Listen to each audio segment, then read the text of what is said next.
going on outside with labor. I have some technical issues over here that may or may not be resolved I think in the the next table's couple of minutes, but I thought we could start the meeting anyway. And normally, this is Sea Country Amateur Radio Club. We introduce everybody, and so we'll start with that, with a round table on that. And then, depending on the success of the adjustments that are going on over here, we may turn the meeting upside down a little bit and have their drawing usual stuff in there, that sort of thing, and then we'll decide whether we start with Bob or Ann, depending on whether Tony gets the computer. So things are being put together today. It's a little ad hoc, perhaps. First of all, I am Clark Heckert. I'm president of the club. My call sign is K3NI, and I reside in a little town called Placida, south of Redstone. And so we'll start at this corner here and go on around. Yes. W0GT, John, right? And I don't know if you want to pick up Ken. You can do that. Hey, Ken. No. KD0HP from Rifle. Ken and Betty. KD0YDH, Betty Rifle. And Lamp Roots, WH7, EWC from London. Al, K0AMA, right? Lucas, K0TTP from Carbondale. Okay, Dave, before you, let's start over here. I'm Dave, W0DAS from Fort Collins. Oh, wow. I'm Kevin, KD0A, Glenwood. Cal, K0SKQ Eagle. I'm Karen, I'm just. K0SKQ White. Never just. K0UFO Carbondale. Yes, 80VU, West Glenwood. Okay, Dave, go ahead. KD0WQC Dave Rifle. K0JEG, Eric in Battlement Mesa. KD9 IJC Sharon from Wisconsin. And 0DBY Sue from Glenwood Springs. And I'd like to ask if Cal can just tell us what he was doing this morning, because he was trying to do slow scan from the glasses. Oh, okay. Yeah, we can arrange that. Pam, KB3UDU from Redstone. Ann, WB1ARU from Hanover, Massachusetts. Oh, I'm from Boston, so there you go. She had the longest drive in. Farther than Fort Collins. Gene, KC9MUN, Wisconsin. Jerry, N6HUQ, Glenwood, actually West Bank Range. Mike, K0 Mike Fox from Glenwood Springs. Patrick, KD0K, Spring Valley. I'm Bob, K9MW from Glenwood. Gary. Oh, I'm Gary, AC0UZM from Boston. Are you ready to go? Yeah. Who are We you? can go. I think We we had heard a it was that. request out here from Ann. You're Cal, right? I'm Cal. What were you doing? Oh, I was just getting some slow scan from the International Space Station this morning. They had it scheduled for last weekend, but I think midway through the weekend they had some malfunctions, so they're running it again this weekend.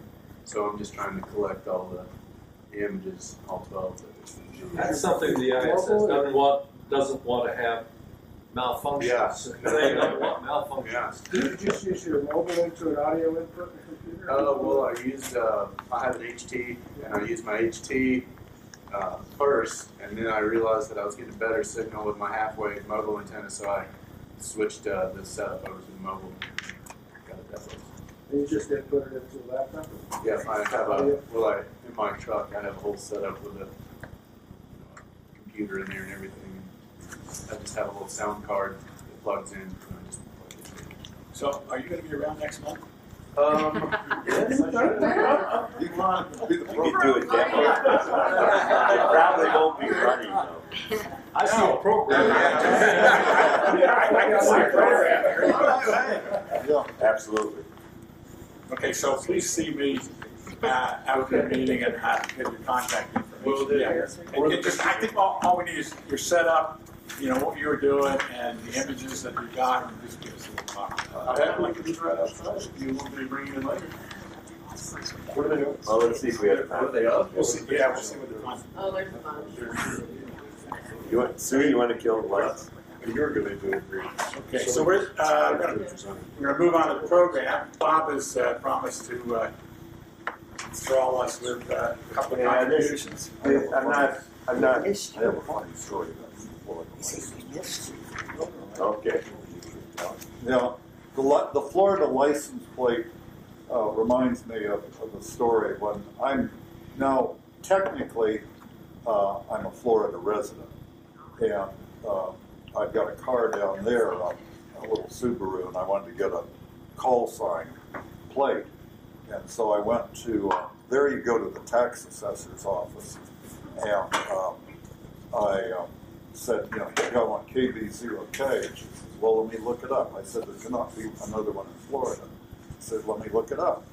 And so she goes to her computer and she pulls up KVOK. And I said, no, that's an O, and that's someone that's associated with a radio station in Homer, Alaska, because that's their call sign. Because I have a QSL card. I could not convince her of the difference between an O and a 0. So, How old was she, Pat? no, this was a young lady. That's what I remember. Then we talked to her supervisor, and she says, well, I'll go talk to her. She comes back and says, no, it's a duplicate. And so I came back a week later after researching it, and I got another person, and I said, I want KVOK ham, because that is not in your computer. You can go onto their computer. And she said, you have to explain to me what this means. And I said, well, we have a company that sells Polish ham. And so that's my license plate. They won't let you just have your call. No, I can't get it through their dim little brain. But is there a difference between a 0 and an O on their plates? Because in Massachusetts there is not. There's Zeros not down and there. O's are the So, same. There's not down there either. So I went through this, and when I got my plates in Aspen, there's an exception for amateur radio plates for a 0. That's changed. Otherwise, you can't have a 0. And when I got my plates, they kept typing in K0O or KOJEG and couldn't find it. And I said, well, look at the plate; it's right there. When I was picking them up, they were like, but that's not that. It's like, no, that's. But they recently changed the font, and now you can have Q's and zeros and all kinds of things. Oh, yeah? Yep. They recently. Pay attention when you're out driving around. You see how many Q's you see on license plate now. Oh, I know, they had French. Yeah, but before you couldn't have Q's because the font the police couldn't tell them apart from.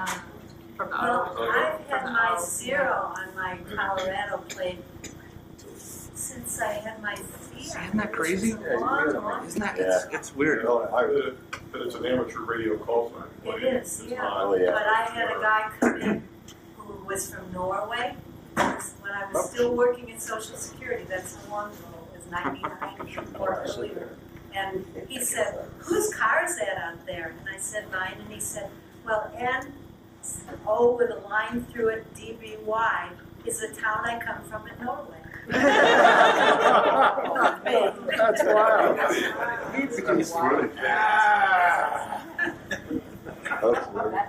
Okay, so my license plate story is, when you rent a car any place, take a picture of your license plate. It works out well, because I don't know how many black cars there are, but there's a bunch of them in Florida. And if you don't know your license plate, they all look the same. You know you do? You bring a Magma. Huh? Put it on top. Yeah, I have a Always carry a Magma suitcase. when you travel. Yeah, they will. Okay, we'll set this up after. So Susie and I just got back from a week in Orlando. We did a bunch of different things, but one of the vacations was down there Friday, Saturday, and Sunday. It's the second largest ham fest in the United States. So whereas Xenia or Dayton, as it's called, is about 32,000 when we went 2 years ago. This is about 10 to 15,000, and they didn't have a number, but I know they sold at least 33,000 tickets. Wow. So they make money doing that. So that's nice. And I'm just going to run these through real fast. There's the line to get in. It's about, I don't know, half a mile long in the morning, but people get in quite quickly. There's my cousin Gene down there. He was delivering, people know what Putzmeisters are, concrete pumping trucks. Okay, so he delivers those. So he was delivering, where were you delivering this to? Orlando. To Orlando. So he came down, stayed with us a couple days, and came to the Ham Fest. So I've got to say, it was my first time at a Ham Fest, and I was just amazed at all the stuff there, miles and stuff. And I came back well loaded. I had a 5-piece Tupperware set and World War II era waterproof match thing. So that was my. Anyway, I thought that this was kind of, let's see if I can blow this up a little here. You got to see this guy's license plate. It's a G1 AWH. Now, I don't know. I didn't realize you could get a plate. This is a van plate, I would guess, from down there. But so there's a little thing on the tailgate says, "I only golf on days that end in Y." So I thought that was pretty cute. Anyway, so let's see. What do we got?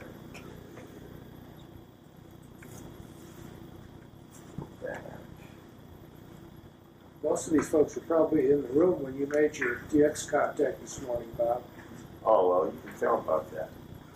Bob was driving in this morning, he got a call from somebody on 88, and it was a guy from Bulgaria. And he said that he's been making contacts over here, but people can't believe where he's coming from. That makes sense, I guess. I've had a lot of DX contacts on Echolink. It's amazing. I talked to a girl in an embassy in Russia, and I talked to guys in Scotland and stuff. Echolink's kind of fun sometimes. Okay, guys, help me out. How do I get a small screen? You don't mind us? He's got to turn off that magnifying glass. It's magnified on the. Right there, there it is. It's closed. Is it on that X. right? No. X.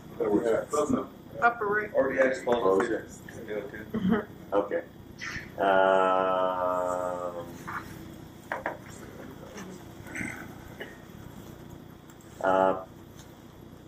There was a lot of stuff for sale then, I have to admit that.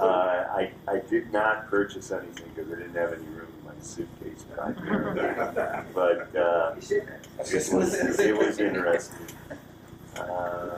They'll ship directly to your home. Yeah, I know that. Yeah, Dayton, the UPS has a station set up there. looks like you just got minimized, go down to the bottom. Yeah.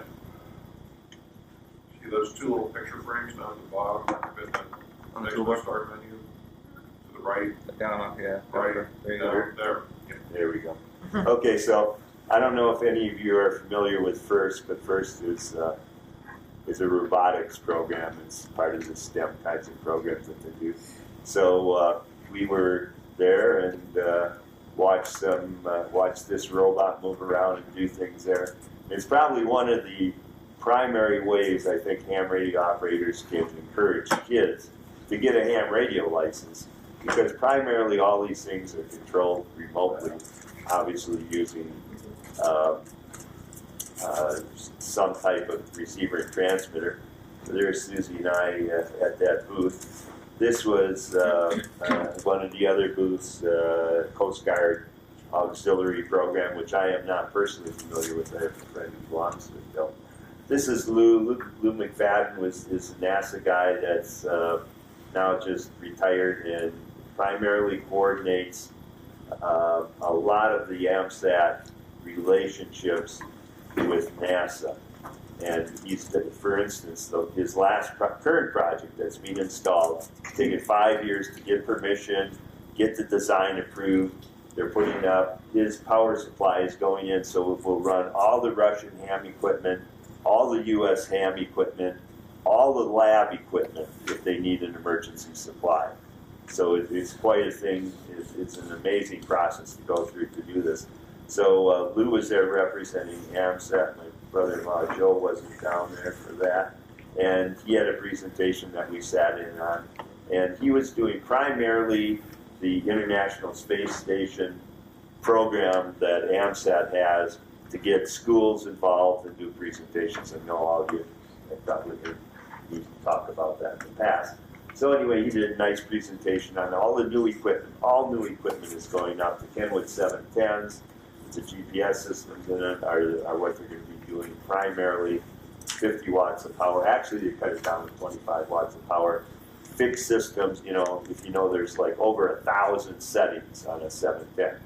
Okay, so they have this frozen in time, and they're going to do primarily a load of the programs that they're going to be in slow scan TV. For instance, what Cal is doing over there. That all that stuff's going to be standardized in these radios. So he did that. And then Drew Glassenbrenner did the next presentation, and he was talking about the new satellites. Our last satellite should be going up sometime fairly soon. They don't know exactly when the launch is going to occur, but it should be going up. It's another lower Earth orbit satellite. Golf is the next project they're doing. They have 2 satellites designed. They're working on the design. People are starting to turn in the hardware for this stuff. It's not put together yet, but they're looking for launches that are going to be higher. So they're going to cover more like the FO-29 footprint, which will cover way more than a continent. Hopefully we'll get to work Europe again via those 2 satellites once they do that. Let's see what else they have. Probably. Oh, I had a few T-shirts I thought were cool. That was pretty good. If you need a computer to copy CW, you're not doing it right. Okay, I thought that was kind of cool. See, my cousin does Sudokus. This is a binary Sudoku, so it's you always get it right. Text messaging in the 1800s. For those of you who don't know CW, it's LOL, laugh out loud. Okay. So ham radio, the first social media, I thought that was kind of cool. Ham radio outlet there was there. ICOM had their super band there. You know, ham antennas. Nice old equipment for sale here. I didn't see any old equipment move, and there had to be at least 200 booths that had old ham equipment for sale. These guys are collectors. There's virtually no value in it, as we found out when we tried to give radios away, new hams. And then at least 2,000 stations like this set up, okay? People selling stuff. It's immense. You can't cover it all. Yeah. Really? Yeah, this is just you need like a antique Segway to get radios. around and see them all? You gotta be on rollerblades? Yeah, you don't see it all. I mean, That's what I mean. How do you... You can't. It's 3 days, and we were there one full day early and so late.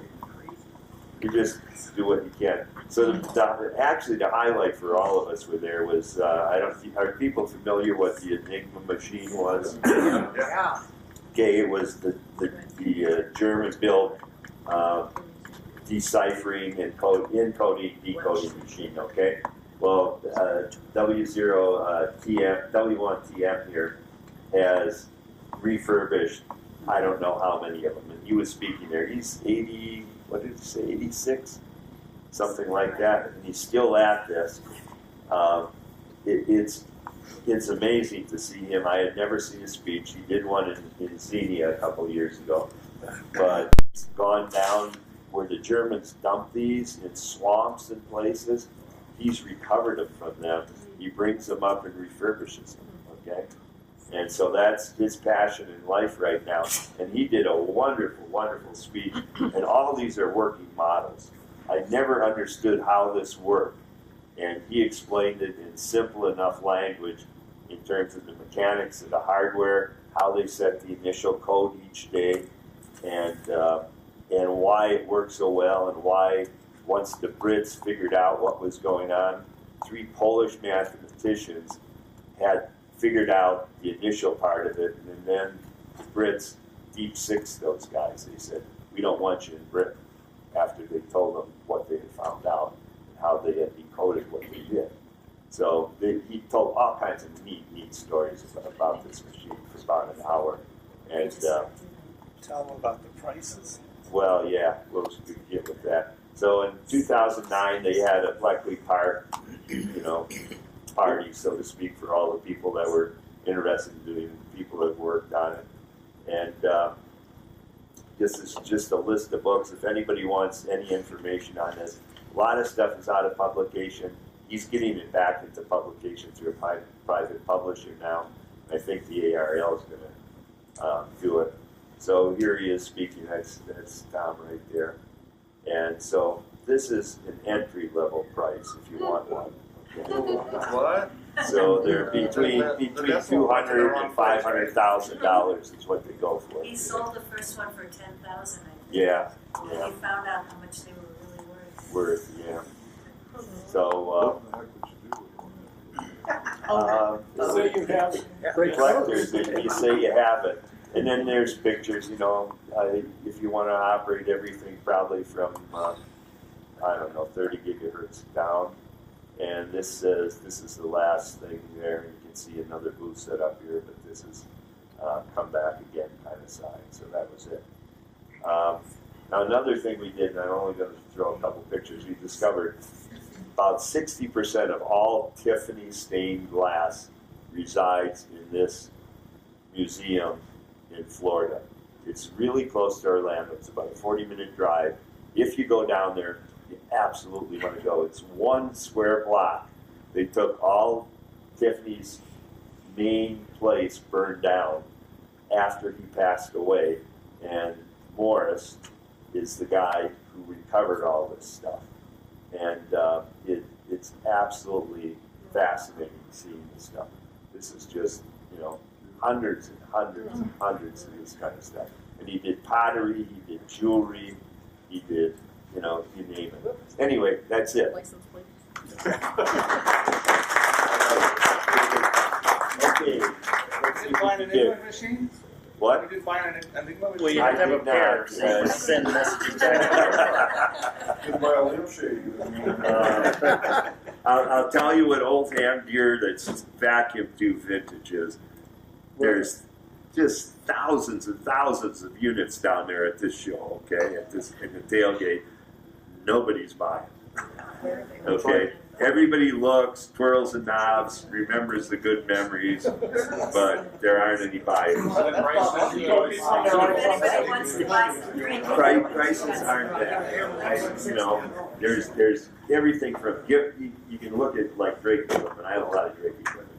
You can see people just wanting to kind of give it away, and there's people that want a top dollar for it, so to speak. And Holland's gear? the quality varies a lot. If you're from down there and you haven't taken care of your equipment, like put it in a reasonable atmosphere in your house with heating and air conditioning, the copper chassis and all the Drake stuff I look is green. It turns green. Okay. And here, my stuff is still shiny copper. Okay, let's see if we can get it. Well, do you want to go to the other fellow first so that you can have that central Well, let's see if we can set it up. Can you turn on the lights? You want to do? Kevin, want to do the drawing while we're? Videos on the back. And then we'll set this up. Well, while we're got a little time here, I just had a discovery I made over the past month that you may or may not know about, but I think the fastest way to text on your cell phone, whether it's an Android or an iPhone, is a alternate keyboard, and there's several of them that you can type Morse code in. And there's several different ones that do that. The one that I found that is the best is called Gboard. It's from Google, so it's Gboard. It's in the keyboard. Google it, and they'll tell you how to install it. But you got 2 buttons, and that's all there are. And you can set that Morse code in, and it's actually faster than trying to find those little keys. It's just look it up on Google, but it's from Google, and it's called Gboard. How do you spell that? Like a keyboard, it was a G. G is in Google, and then board. Okay.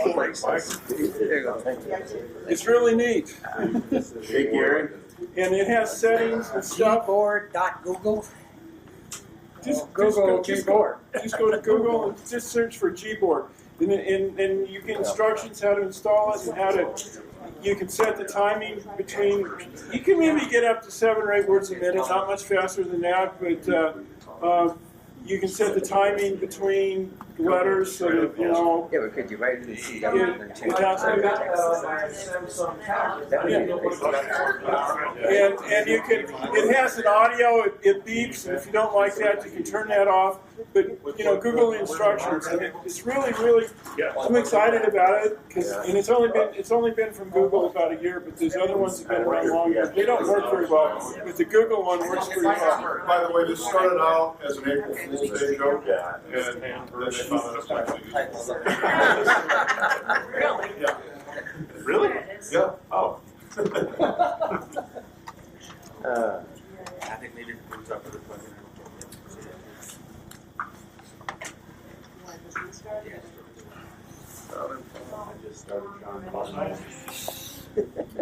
We don't need stuff, Kevin. Take it back. Yeah, you do. Always need That was your first invention. Yeah. Already?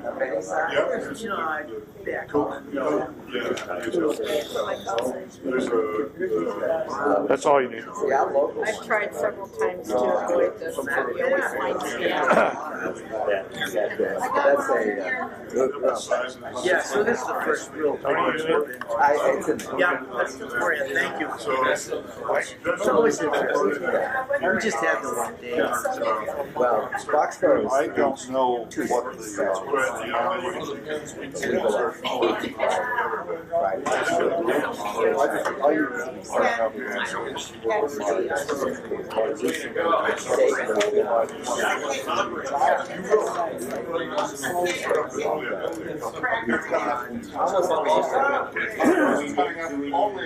one we're in. We go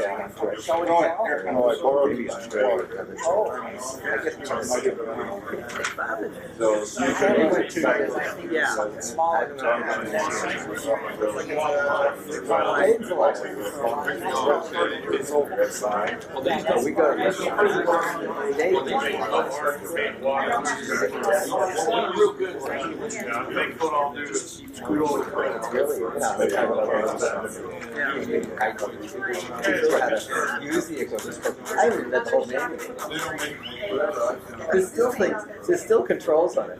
You know, but I have no idea what they're doing. Here we go. What? Tony. What did I win? Stop. Tony, false alarm. It's mine. You want a circuit board holder to share? Can we carry it home?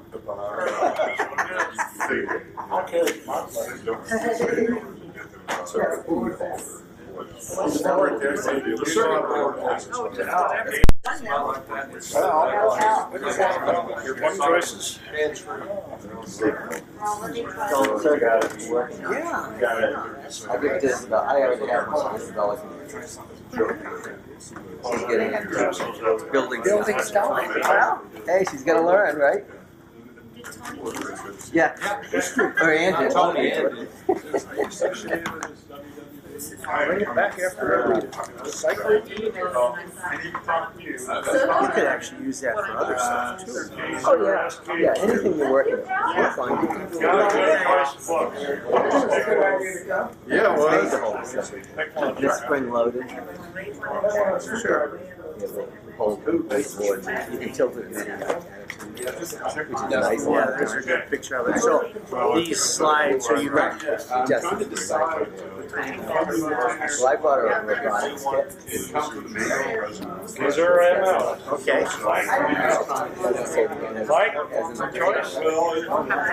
Workshops, power supplies, everything like I give you the piece of biggest workshop to rent.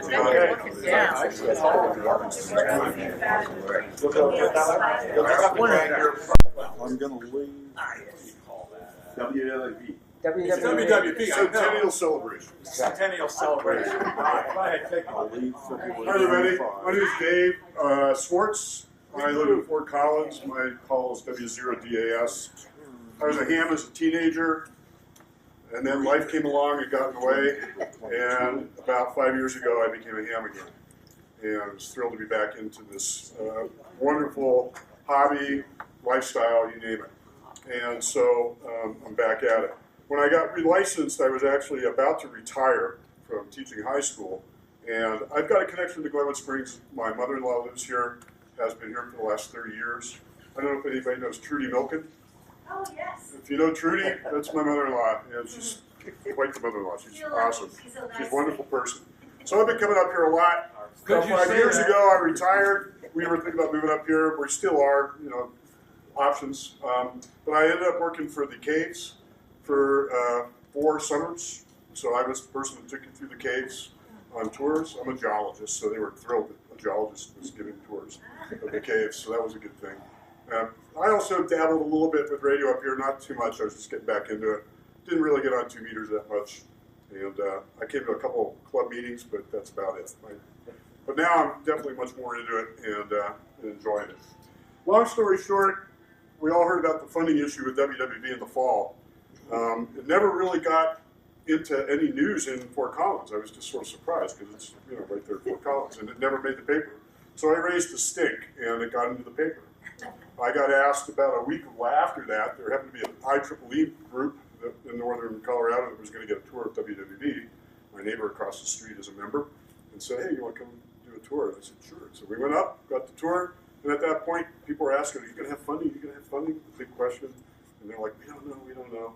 But we want to have a big celebration on the 100th anniversary. It's going to be October 1st, is when they were first licensed, the beginning of the fiscal year 1919 or whatever it was back then."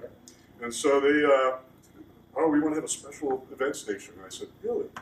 Never heard anything about this." And so I started poking around, and you guys know Matt Deutsch, N0RGT. I guess he was up here, his father-in-law. Yeah. But Matt is the chief engineer there, and he had given a tour to our club before. We got a hold of Matt and said, "What are you guys doing?" And they said, "We don't know. We don't know what we're doing for the 100th anniversary." We said, "Let's have a special event station." And I went to the club, our Northern Colorado Amateur Radio Club, and they said, "Sure, we'd support you on this." And so we started poking around and trying to figure out if this is something the government would like to do. And very slowly we were getting the idea that they did. They had something up on their webpage. We're going to do something on the 1st of October, and that's all they had up there. And they really didn't know what they were going to do. So we said, let's have a special events radio station. We'd like to put up a station right at WWB if possible. We're still going to experiment with the RF fields around us because it's going to be a mess. But a few filters, right, will do the trick. But the idea of going up there, we approached Matt. He said, "Well, I'll talk to my boss. We're not getting a lot of feedback from the upper echelons in NIST yet." And so we did start making plans, and we're hoping to, right before Christmas, things are starting to look up, and then boom, funding's gone, and we couldn't talk to them for the last month and a half.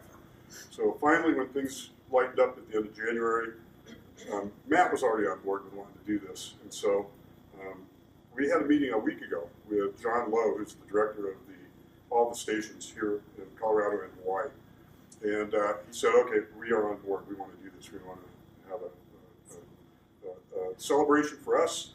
We understand that you guys want to have a special event station.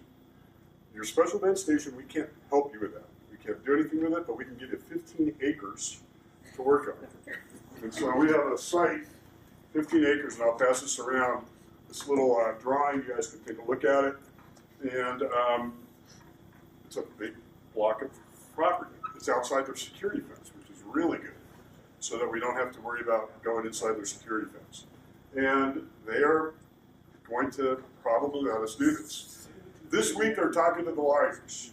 We have to have a memorandum of understanding. We're still waiting on getting all those details in place, but they are very excited that we wanted to help them have a party.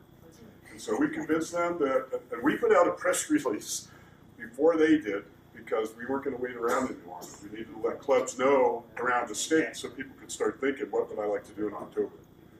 So the whole point of being here today is just to sort of say, we're going to do a special event station. We are planning to put up 4 simultaneous stations, like a de-expedition, basically. We are planning 2 beam antennas for 15 through 10, or 20 through 10 meters. We've got a spot where we can do that. We're going to put up a Battle Creek special for 160 meters, and 80 and 40. We have a couple of antennas up there and several verticals as well. We have approached major American manufacturers of ham radio equipment for help. And we have gotten verbally a commitment. I can't tell you who, but they are committing for full 100%, 1,500 watt amplifiers, and we're going to get probably close to $50,000 worth of equipment. Let me guess, they're from Japan somewhere. They're not. They are American. That was the thing. We said, this is a celebration about this station in America. Wouldn't it be cool if we could get an American station to American company to support this? And so you can think of all the major American companies and narrow it down a little bit. But we've got support from them. They are very positive, and that's all I can say at this point. But we will be getting help from them and from some suppliers of ham radio equipment. I'll leave it wide open at that. And as soon as I can say something, I'd like to, because it's very nice what we're planning. We have a club, WWV Amateur Radio Club, as of 2 weeks ago. Because they finally opened up to allow us to have this. Our call sign is horrible. It's ugly. It's KE0UGL. It's ugly. Okay? We've put in for WW0WWV. It's a long call sign. Most people would think, why don't you do a 1x1? Those 1x1 call signs are recycled. They're reused by different groups. It's nothing. I mean, they're special. I won't put it down. But we want something that would be very unique. And so, in 7 days, after the 18-day waiting period, we should have that call sign. WW0WWV. W0WWV is the Nebraska Wireless Association. WW0V is somebody, I mean, every combination you could think of was taken, except a really long one. And we thought a really long one might be interesting, because all you're going to do is broadcast it. People don't have to send it back to you necessarily. They can if they want. But you'll hear it, and you'll hear these W's going like crazy on the air, da-da-da, da-da-da, over and over again. You're going to know who it is. So we're excited about getting that. So the big question is, we need to get operators for this. We're talking about operating for 5 days, 24 hours a day. What is the date? Okay, the date would be September 28th, and we want to start at 0000 UTC. So it's a Friday at 6 o'clock is when we'll start doing this. So we have a weekend for people that want to operate on the weekends, or sometimes people can only operate weekends to work us.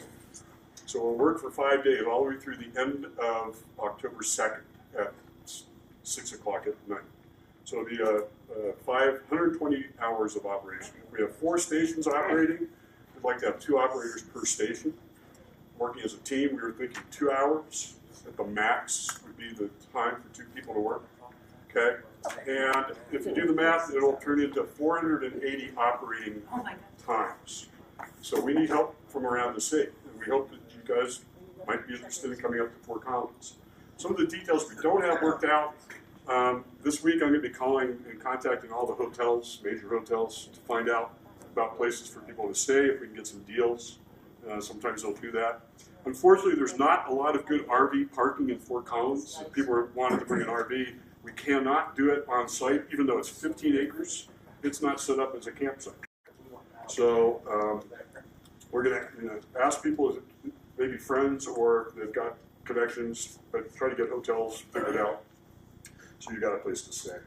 The other thing is, we had originally said we'd have something out by yesterday as far as to sign up to get, as an operator if you're interested. We're going to do this in 2 weeks on March 1st. We still have some details to work out as to how we're going to ask people if they want to operate.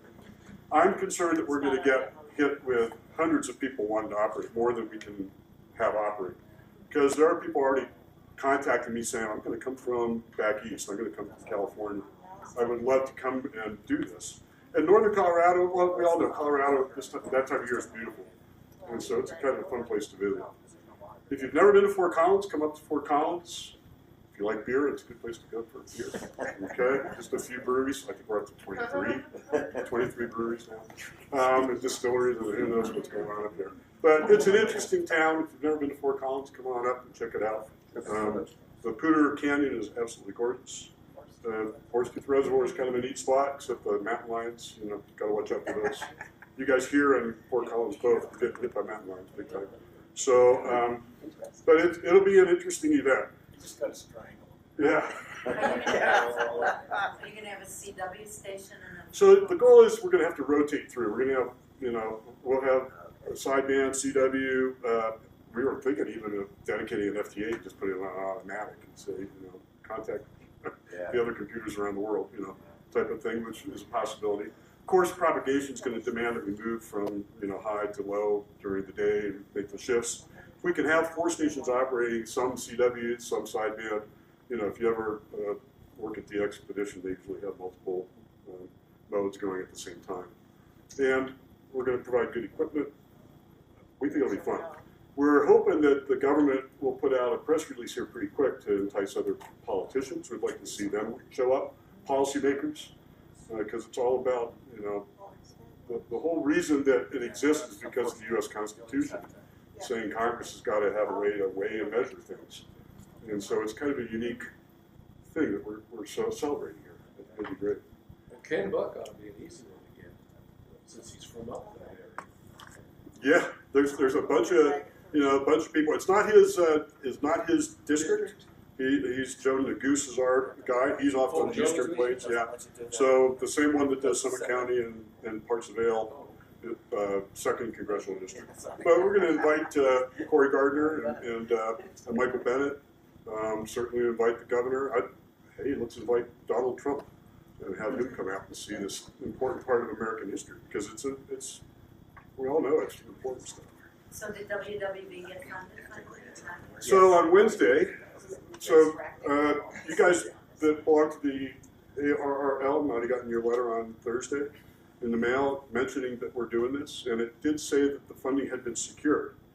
Well, the funding was secured on Wednesday. The ARRL letter came out Thursday, and the president signed the bill on Friday. So funding is secured. The fun, ironic part of this whole thing, and I brought it up, that the funding is secured through the hour 23, 59 seconds into the 59th minute of September 30th. That's the end of the fiscal year. So, if they decide to shut down WWV, is it 100 years old? 1 second short of their anniversary. I think that would be pretty ironic. So, if they shut it down or not, I don't know. We're going to celebrate it. So, it'll be good. I would love questions. So I'm just trying to envision this site. So we got a couple tents or whatever up, the guys' hams in there on the air. Is there any talk of having like a visitor's tent or something where maybe the public could come in, or just interested people that maybe would have some storyboards about, you know, WWV, what it does in its history? Because so many people don't know that. And then maybe another one with how the amateur radio thing is tying in, and some hired. There it is. I totally agree with you. But I'm thinking there should be a ham or somebody standing there to talk to people. Well, we're gonna need to have. I mean, if you've got 8 operators, you're probably gonna have 20 people there constantly. Yeah, and you're right. We want to have that. We're hoping that we have RVs parked on this property. This is a flat piece of property. It is in a tiny little sink, so that the beams will be on the edge up a little bit, so we can get them high enough off the ground.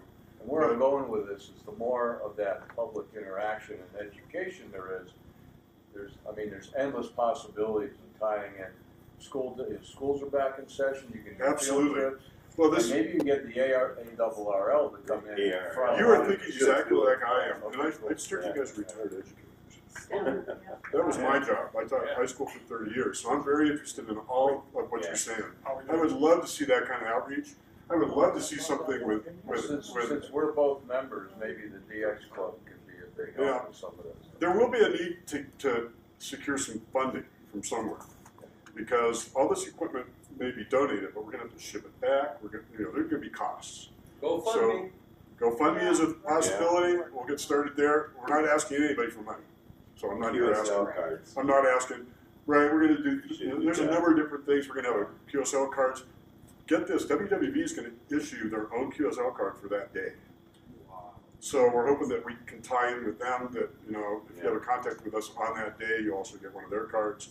And they're gonna send them out to whoever hears WWV on that day. They're gonna have a special message they wanna put on there. They did this when they opened up the station in 1966 here in Fort Collins. So it'll be interesting to see where it goes. Is there any They're gonna talk get, about extending the 5 days? you know, I personally had put in to say that we should do it longer, but everybody else was concerned that that's a long time to commit from jobs and things. And I said, well, there's a big, you could probably get A lot of people, though. A lot of Like people. you said. Right, and I think you could go longer. I think we have to get sort of the ball rolling to figure out how big this is going to be and how long we want to operate.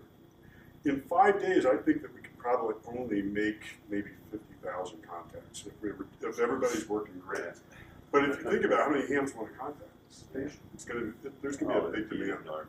So if we could go longer, it'd be better.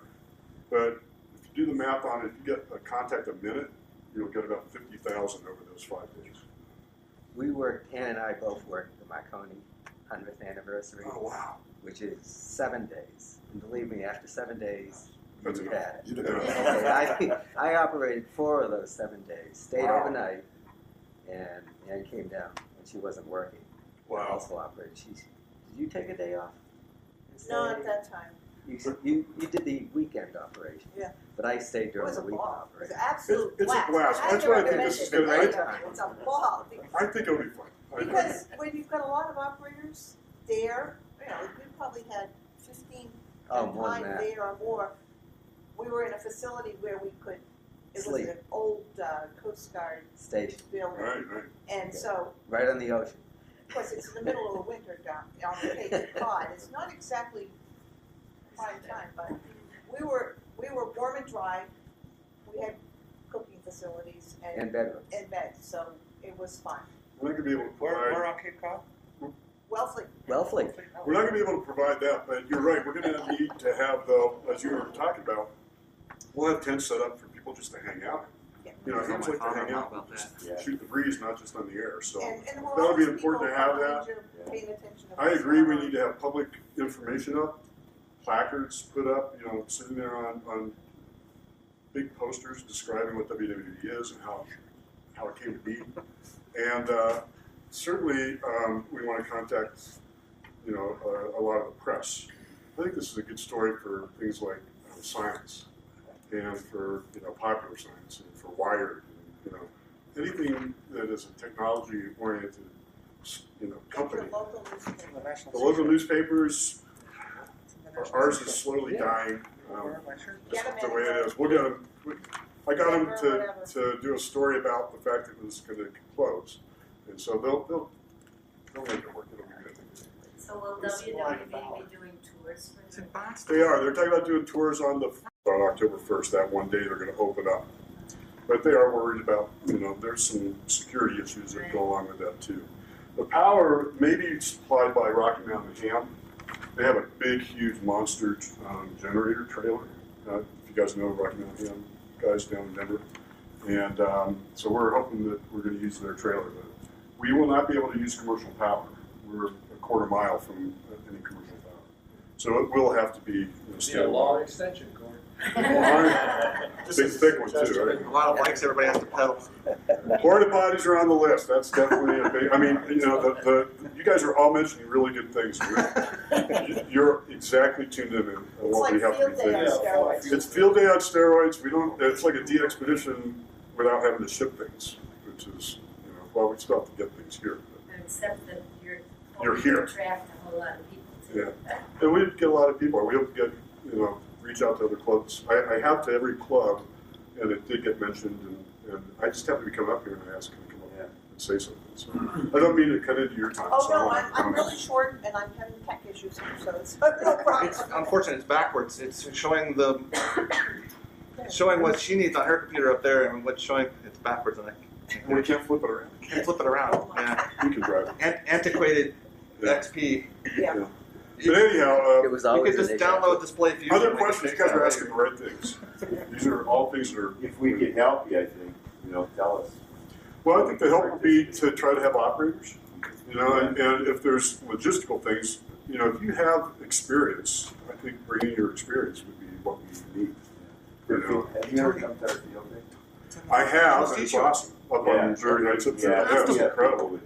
My wife's, Right, you my know. wife's from Massachusetts. I watched Phil working Her parents live on Russian DX. on Mara all the Vista, time, and it's like, Falmouth. he's They good. live on Mara Vista in Falmouth. Oh, okay. Falmouth, Mass. I'm not that familiar with that area up there, but So there's you've a never fair been to the number of Macaroni people with site? trailers Oh, and no, RVs well, and yes, that. actually I have. So at some point, the club could maybe there's some campers in your club even that could just come up with a list of like Possibilities.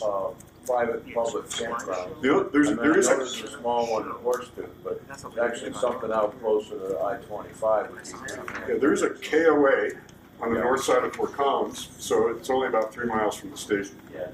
I don't know how full they are. It's the only KOA. It's, I mean, you think Is there, I don't know if there's a state. they don't have camping at Lorry State Park. They do have some. I think they have it at Boys Lake, but that now you're down to Loveland. So you're starting to get 15 miles away type of thing. Is there anybody private, any hand that maybe owns a piece of property would allow? There was one, but that's a good question, and we'll bring it up with the group. Yeah.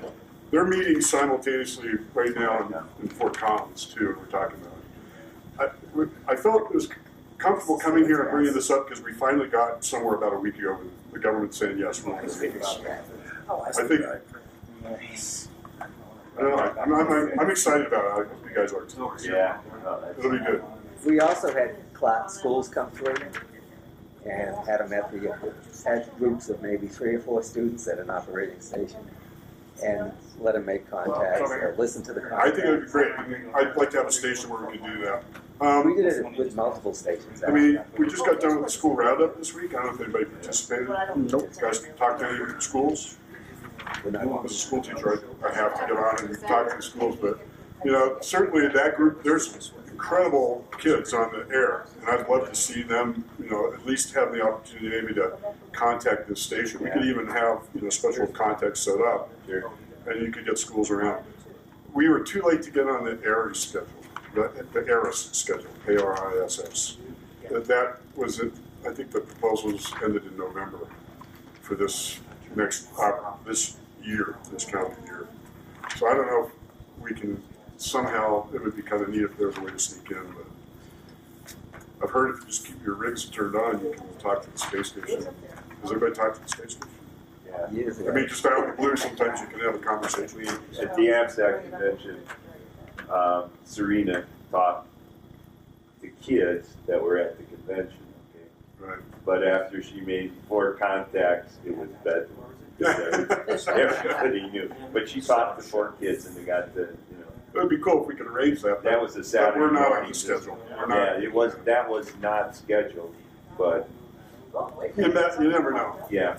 I would love to see us do some satellite. Yeah. We don't have a station set up. Yeah.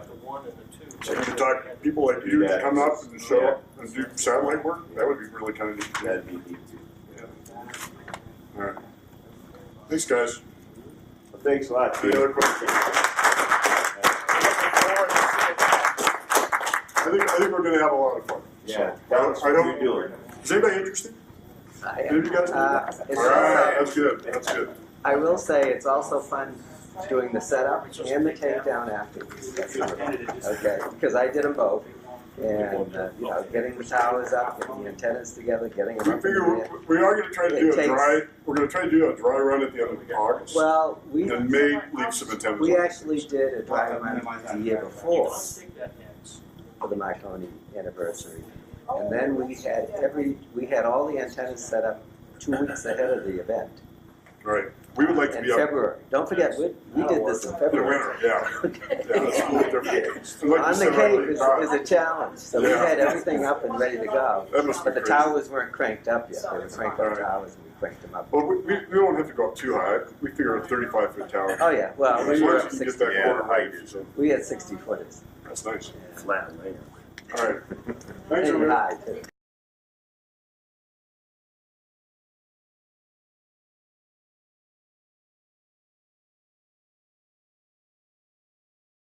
Sorry about that. All right, first of all, this is a little introduction. Turn the lights up. Turn them off for a second and take a couple pictures. Oh, okay. I was wondering. I haven't turned it on. Okay. All right. I'm Ann. My call is WB1ARU. I've been licensed since December of 1976. I got my general in June of 77. And I stayed a general for a very long time. That's back in the days when you had to pass 13 words per minute code, which I did with some difficulty. I am not a code operator, but after being harassed by many, many people for many, many years, I finally got my extra in 2009. And you can see that was quite a long time in there. Kind of things that I like to do, field day. That's an old picture of operating in a pop-up trailer. With 1,000 D. With this computer when it was new.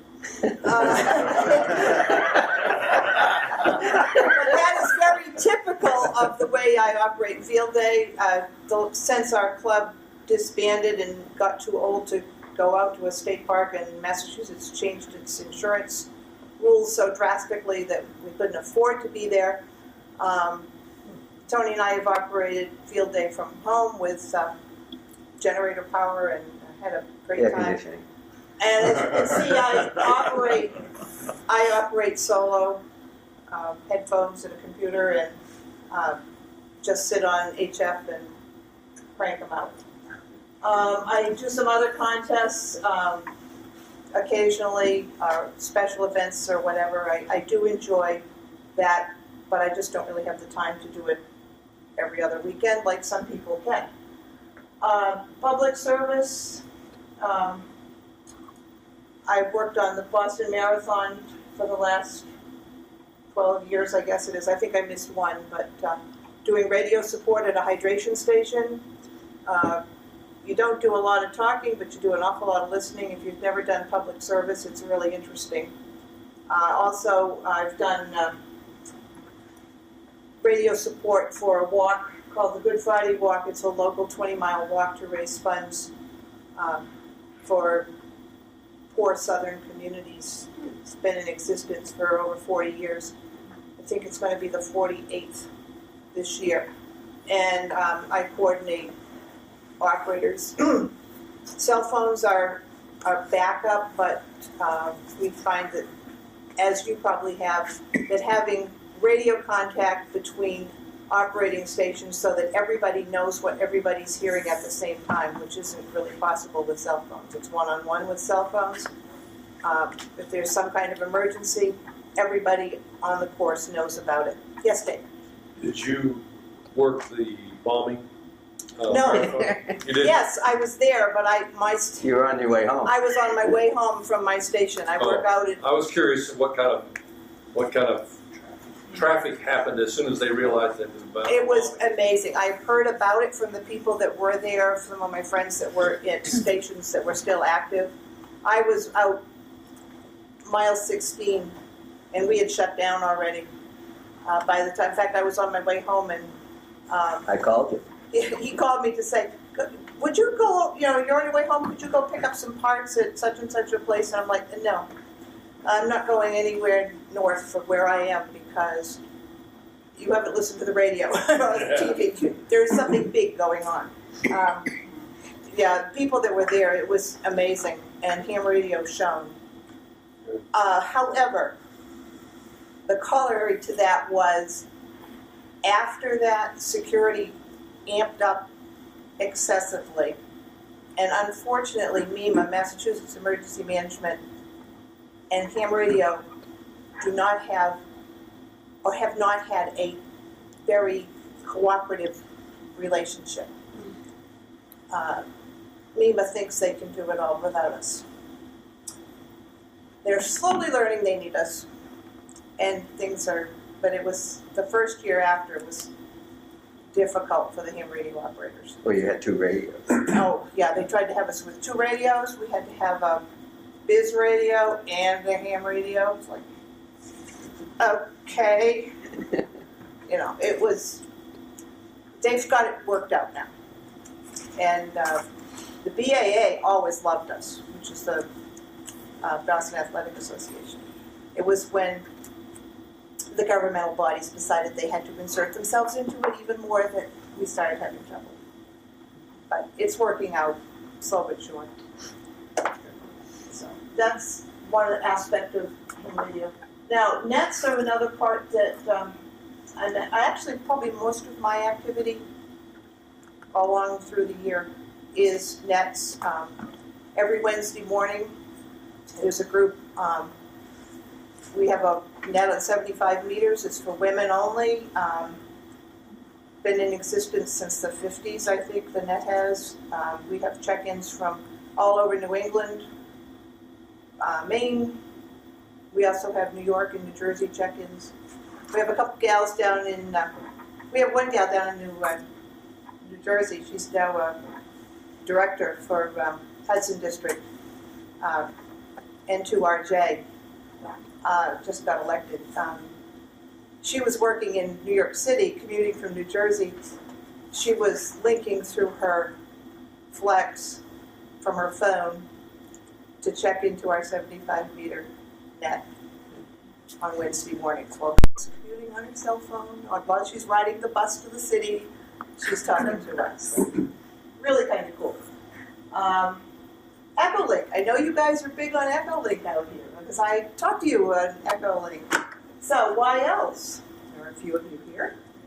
Every Thursday evening, 6 p.m. your time, year-round, on the Echolink Alara conference server, node 286905, there is a net. It lasts about an hour to an hour and a half. People come and go. You don't have to be there exactly at 6. If you don't show up till 7, you'd still find gals there.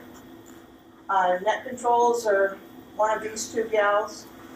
There are YLs on from all around the world. There's a gal in England that gets on. It's like 1 o'clock in the morning there, and she stays up and checks in. There's a gal in, I think she's in Tokyo, that checks in occasionally. There's gals from all over the U.S. If you're not confident that you want to say anything, that's fine. You can listen. If you haven't got your license yet, you can get your husband to link you on so you can listen, and or as with him as control op, you can talk. Get your tech and you can talk to everybody. Trying. What's been interesting is that some people were like, oh, Echolink isn't really radio. I don't think I want to do an Echolink net. One gal I can think of. No, I'm not going to do Echolink. Well, then she moved into a place where she couldn't get up a decent antenna. So she was having trouble talking to anybody. She's in a high-rise in Houston. And she puts a buddy pole, I think, up on the garage roof when the weather's good. That only works if the weather's good. And she sits out there on the garage roof with her. However, she reluctantly went to Echolink so that she could make contact with people that she'd been in touch with for years and years and years. And so she's checking. What I have found is that gals with techs who were reluctant to upgrade, who couldn't see any reason to upgrade to general, got on, started talking to other gals. Gals were talking about operating events on HF, special events. A bunch of the gals are into CW, and they're talking about CW, can't think of the name of it. It's not CW Academy. CW Ops. CW, well, no, there's a training, like a learning program. Oh, learn CW online. There's another one. Anyway, it doesn't matter. They were talking. Well, some gals were like, hey, that sounds interesting. I think I'll upgrade. Several of the gals have upgraded because of getting on the air. It's getting past the mic fright. For a lot of gals, this group, you guys are awesome. There are clubs where YLs do not feel welcome. There are clubs, there are nets, there are 2-meter repeaters where when YLs get on, they feel shunned, dissed, left out, ignored, and they get turned off and they say, what's in ham radio for me? They won't talk to me anyway. So this YL only net has been great for confidence building for YLs. And so, and there's another one, Minnows, which is a group up in Montana, Idaho, Nevada, Oregon, and Washington, but they're on the same conference node. By the way, ALARA is the Australian Ladies Amateur Radio Association. They have this node, and it's open to all women's clubs around the world. You just have to schedule your time. So that net's open. It's on the same night, Thursday night, a little bit later. There's also on Wednesday nights, 7 o'clock your time, an HF net. We try. 20 or 40 meters, depending on conditions. It's always at the same time, 7 o'clock your time. It's not really a net. My goal with this is to just say, look, gals, this time there's going to be YLs on trying to talk to other YLs. I try to get on most Wednesday nights, and the goal is to call CQYL and see if you can find some others. There's a gal down in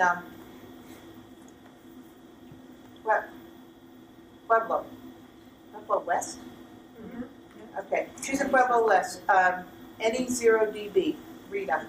She tries to get on with me every Wednesday night. We sometimes make contact, sometimes we don't. But she and somebody else made contact a couple weeks ago when I could hear nothing. I could hear no one. The band was dead. We've been on 40 this winter. As soon as 20 decides to wake up in the evening, we'll be back on 20. So, another option for YLs to talk to YLs. Okay, one of the big things that has come my way because of ham radio is travel. Back in 2010, gals I had met from Germany said, you gotta come. And you've gotta come to a YL meet. There's a group called YL International. It's not even an organized group. They've held get-togethers every couple of years from the last 20 or 30 years. And I finally got there in 2010, after I retired in 2008, I had a little more free time. And that year it coincided with Friedrichshafen, and we were in Munich, and those are not even all the gals that were there. Those are just the ones from US, I think, that were there. No, there wasn't all US, but anyway. So those were some of us that were there. And then in 2012, we went to Australia, and we also went to New Zealand and met some hams in New Zealand as well. This was some of the gals that were there. Then in 2014, we went to Reykjavik, and that was all the guys and gals that were there. And then in 2016, we went to England, and that was when we went to Bletchley Park and saw the Enigma machines and learned all about the YLs that worked there, the women that worked there that broke all the code and didn't get much credit. And those were all the women that were there. BILARA is the British Young Ladies Amateur Radio Association. And then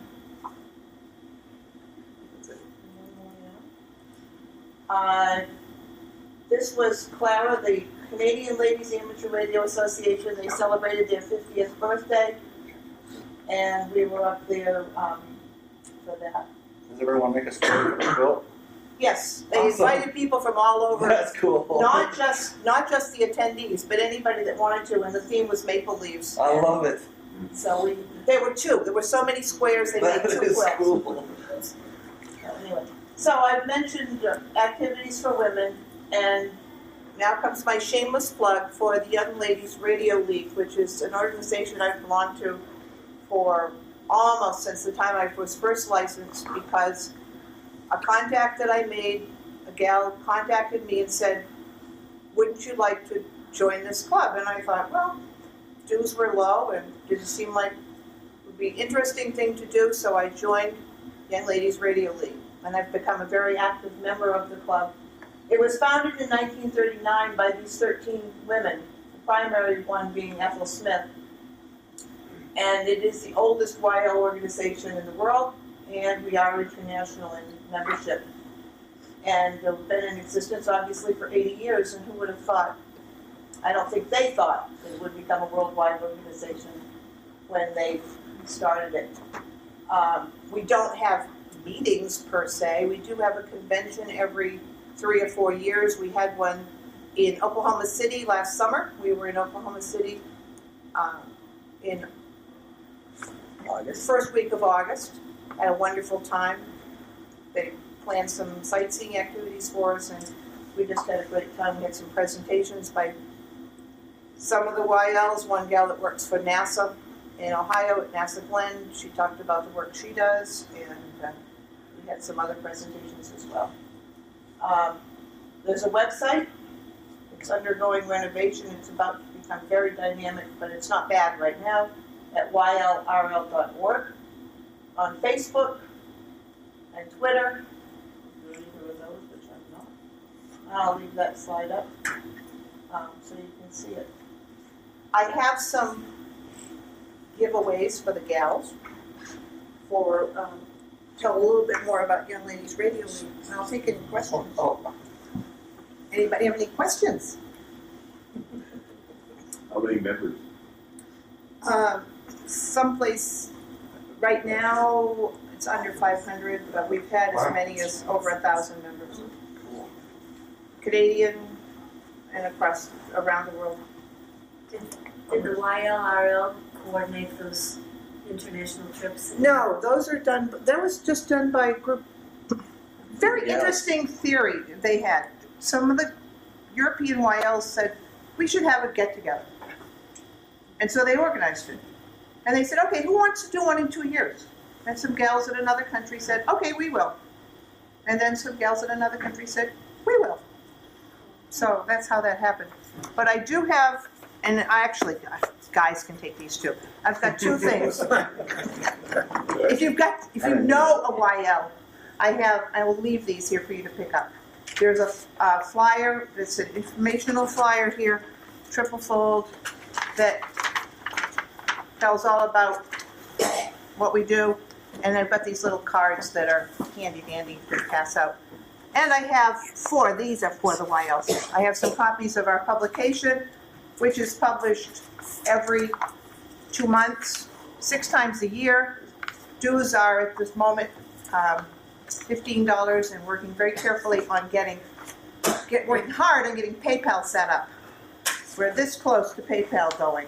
We're in trial balloons right now. As soon as it make sure that it's working, it's going to be open to everybody for dues paid. But dues are annual on a calendar basis. So I do have some copies of issues from 2018 that I will give out to the YLs that are here. Sue is a member, and she kindly printed off some application forms for me. So they're also available on the website. Thank you.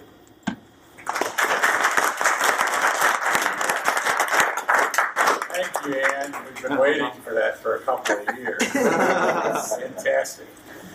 And any if there's other enough, I'd like to questions? have one of those for my wife. She would be excited. And when is the next get-together around the world? 2020? Don't know. I haven't heard any plans yet. Haven't heard any plans for anything.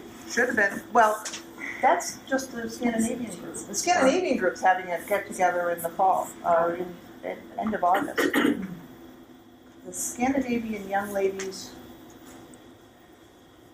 Radio Association. SYLRA. Hard to say though. Silver, yeah. You think they're going to do the next one? They're doing their own, which includes a cruise up the coast of Norway. Where in Norway? Up the coast. A cruise up the coast of Norway. That sounds good. Well, I think most of us know this, but on the field day, we found that our YLs, a couple of them in particular, have been real contact magnets. And so we've had an effort to try to get more YL participation. because of the fantastic results that we're getting in field day. And our operators sound like they really know what they're doing. I mean, they're just banging it out. And there's something about a female voice, you know, it's just, you want to make that contact. You gotta go for it. Oh, if anybody's going to Dayton Hamvention, we will be there. I haven't been forum time, but I haven't heard back from them. Also, we give 3 scholarships through Foundation for Amateur Radio. 2 are for full-time students, and 1 is for a working woman who's going to school. So, a couple $1,000. Well, you know, I thought when we started this, we were going to have a short meeting. I got one more thing. Yeah, it's still snowing a little. Anybody in a hurry to get out of here? Nope. You want to see this anyway. The other thing is, Because